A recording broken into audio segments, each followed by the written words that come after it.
Bom, o encontro de hoje é para falar sobre o chamado pai da sociologia, que é Auguste Comte, e ele é francês, e ele é considerado como o pai da sociologia porque foi ele quem primeiro utilizou esse termo para designar essa ciência que se preocupa em estudar o comportamento, a organização da sociedade, etc. E Comte, portanto, é um precursor da sociologia e, ao mesmo tempo, é o fundador da primeira corrente teórica da sociologia, que chama-se positivismo.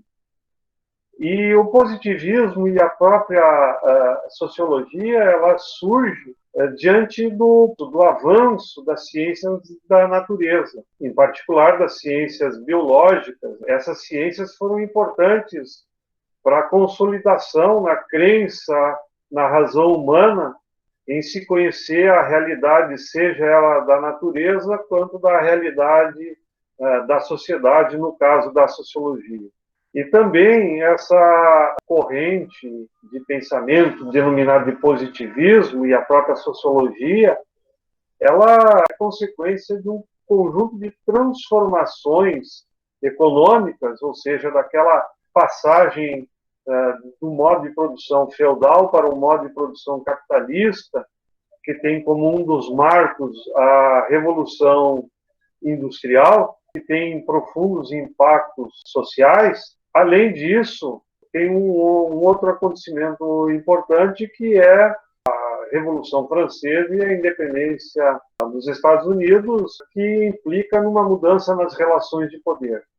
Então, se de um lado você tem esse fortalecimento na crença na razão humana, de outro lado você tem um conjunto de transformações que provocam crise, ou seja, provocam insegurança em relação à situação que ora se desenvolve nessa sociedade capitalista burguesa industrial.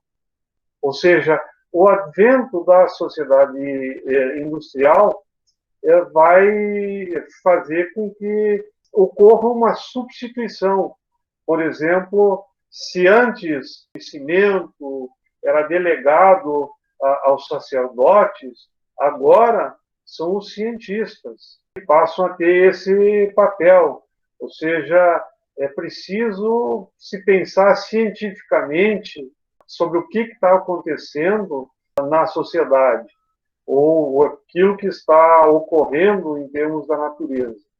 Dizer o seguinte, que existem três estados do conhecimento, estágios do conhecimento humano.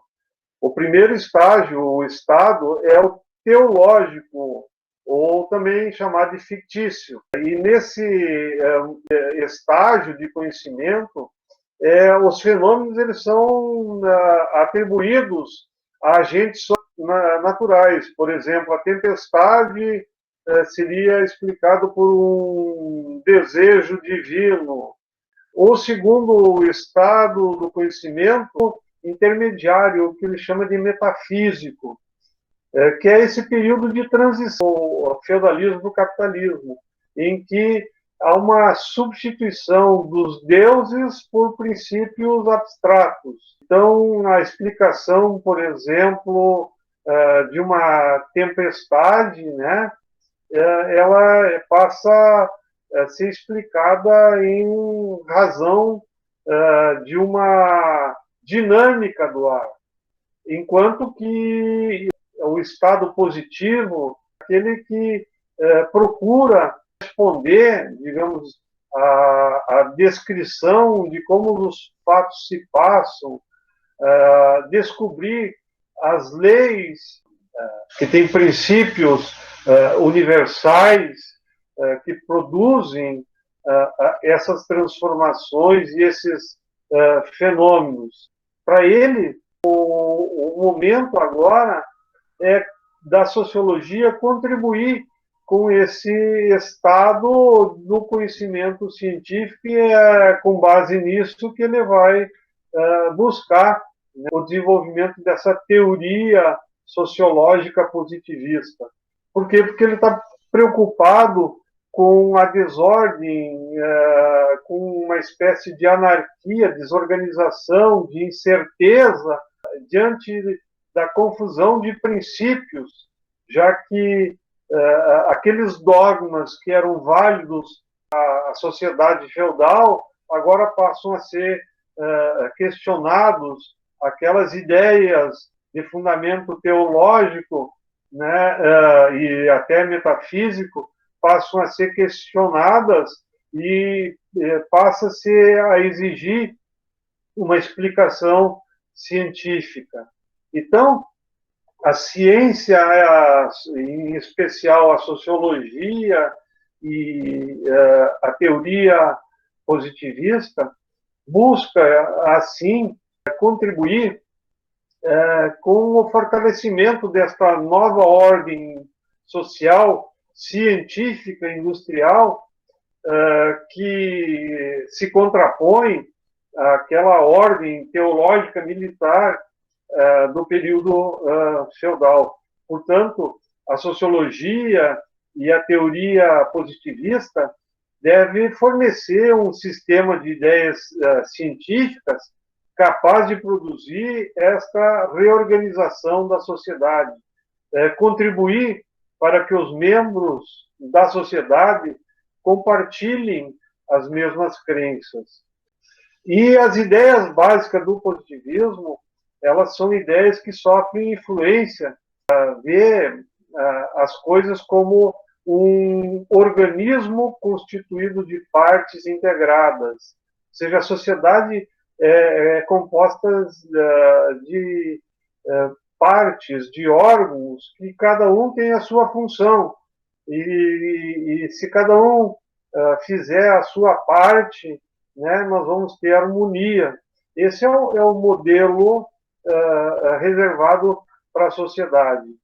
E, ao mesmo tempo, as ideias positivistas têm influência das ideias de Darwin, no que se refere à evolução biológica das espécies, ou seja, assim como as espécies se aperfeiçoam continuamente, né, esse mesmo movimento é parte da natureza da sociedade, né? Ou seja, as sociedades elas sempre passam de um estágio inferior para um estágio superior, né?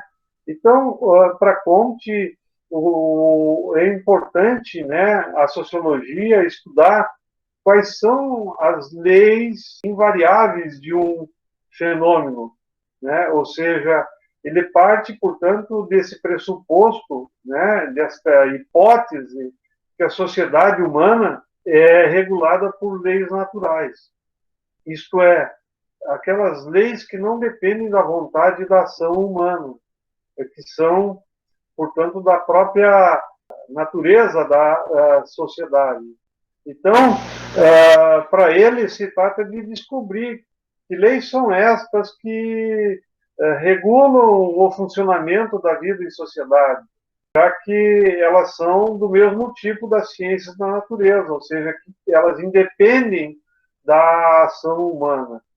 O positivismo de Comte, para conhecimento destas leis da natureza, ela vai utilizar o mesmo método para conhecimento da realidade social, que é usado nas ciências naturais. Qual é esse método? É a observação dos fatos e a experimentação, ou seja, na medida em que todo fenômeno precisa ser verificável, toda afirmação ela precisa ser confrontada com dados, para que daí, através do uso da razão, possa ser classificada e comparada. A realidade, né, aceita é a realidade dos fatos, a realidade que pode ser observada, a realidade que pode sofrer algum tipo de experimento. E esse positivismo não interessa as causas, não interessa os porquês. O que interessa são os fatos em si. Portanto, né, o que se percebe na sociologia positivista de Comte, uma divisão da sociologia em dois campos fundamentais. Um campo é a estática social, ou seja, aquilo que é permanente, aquilo que é necessário, aquelas instituições como a propriedade, a família, a linguagem, e, de outro lado, também aquilo que é dinâmico, ou seja, estudar a lei da sucessão, ou seja, estudar as condições da evolução da sociedade. Aquela evolução, como eu referi antes, sempre é no sentido progressivo, né, do estágio menor para um estágio maior. Então, vocês veem que esta lógica positivista de Comte, ela vai se manifestar de várias formas na nossa sociedade. Por exemplo, num dos símbolos nacionais importantes nossos, que é a nossa bandeira. Lá está escrito ordem e progresso. Ordem e progresso é a síntese desse pensamento, né, de Augusto Comte, que a evolução histórica, né, tem como base a ordem, e se houver a ordem social garantida através da coesão, da harmonia da sociedade, nós vamos ter uma evolução, nós vamos ter o progresso da sociedade. É esta a lógica. Bom, e por que eu estou fazendo referência a isso?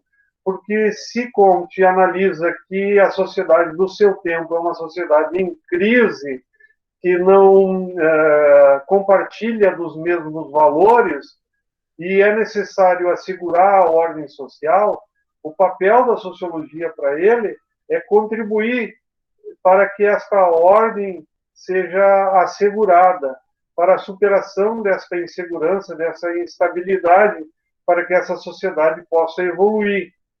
Então, a sociologia, o que ela vai fazer? Ela vai estudar aquilo que é permanente e que pode contribuir, né, para assegurar essa ordem. E, como eu falei há pouco, as instituições nesse sentido são importantes. Por exemplo, uma instituição que pode contribuir para a superação dessa crise é a escola. E na escola, né, pela lógica positivista, os alunos são sujeitos sem luz, são sujeitos que não possuem saberes, ou os saberes são desconsiderados. E o professor é o sujeito do saber, é o sujeito que vai professar o saber. Então, veja bem, ali você está estabelecendo que, né, atribuindo um papel deste professor, que é um papel de um cientista que deve transmitir o saber que será reproduzido pelos alunos que são sujeitos sem luz. E aqui há uma clara relação hierárquica nesta relação entre aluno e professor. E, portanto, ao mesmo tempo que está se reproduzindo saberes e valores a fim de preservar a ordem social vigente, você está estabelecendo condutas e papéis. Condutas, vocês, alunos, ficam sentados em fila, todos voltados ao professor. E qual é a lógica disso? É uma hierarquia. Diz que esse saber é feito, né, reproduzido, e inicialmente produzido e depois reproduzido de uma forma neutra, de que isso tudo é justificado com base numa suposta neutralidade científica. Que os saberes reproduzidos devem e são isentos de juízo de valor por parte, seja da instituição, seja por parte do professor. As escolhas que o professor faz do material é uma escolha desprovida de influência dos valores e da concepção de mundo e sociedade desse professor. E isso também não está presente no autor da referida obra. Então, se a referida obra, se a escolha do professor é tida como feita sob o manto da neutralidade científica, e isso passa a ter que ser aceito como se fosse uma espécie de dogma. Então, esse positivismo, ao assim inferir nesta relação em uma instituição como a escola, por exemplo, ela está querendo contribuir para a manutenção da ordem social burguesa capitalista e superar, portanto, essa crise gerada por essa mudança de ordem social em relação à ordem social feudal. E isso pode ser levado, esse tipo de pensamento, para outras instituições. Então, em todas as instituições, você vai ver essa lógica positivista, que não vai, portanto, questionar o porquê desta crise moral, ou a preocupação em síntese, né, desta crise de falta de compartilhamento de valores da sociedade burguesa deve ser enfrentada com o auxílio da sociologia e, em especial, desta teoria sociológica positivista, que busca, assim, construir uma lógica visando a reprodução de valores burgueses, mas que são apresentados como se fossem valores neutros para manter a coesão dessa sociedade e, assim, permitir a evolução dessa sociedade burguesa. Em resumo, é isso, e aqui agora a gente vai conversar um pouco, né, com vocês em relação a essas questões.